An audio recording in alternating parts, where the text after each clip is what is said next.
அனைவருக்கும் அடியேன் சரவணனின் ஆத்ம வணக்கம். இப்ப இறைவனை தவம், தியானம், தன் உடல் வருத்தி, மனதை ஒருமுகப்படுத்தி ஒரு நிலையா ஒரு இடத்துல அமைதியா இருந்து தியான நிலையில தான் இறைவனை அடைய முடியுமா? மற்ற வழியில இறைவனை நாம அடைய முடியாதா அப்படின்னு ஒரு கேள்வி.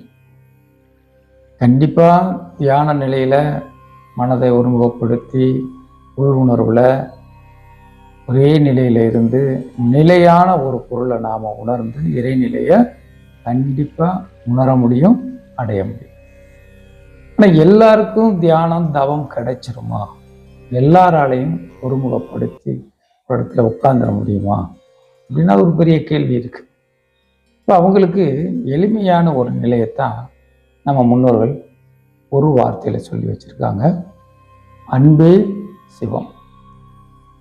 நீ எல்லா ஜீவராசிகள்கிட்ட அன்போடு இரு, பரிவு காட்டு, இவர்களை துன்பப்படுத்தாத, சக மனிதர்களை ஏற்றத்தாழ்வு இல்லாம பாரு.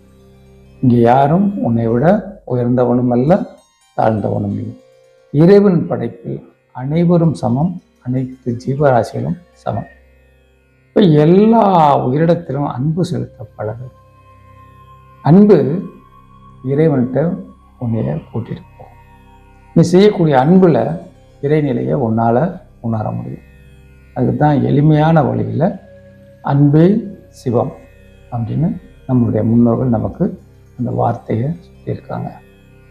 அதனால நாம எல்லாரோடையும் அன்பா இருக்கும். முதல்ல நாம நம்மளோட அன்பா இருக்கும். நம்ம மேல, நம்ம ஜீவன் மேல அன்பு வைத்தா பிற ஜீவன் மேல நம்மளால அன்பு காட்ட முடியும்.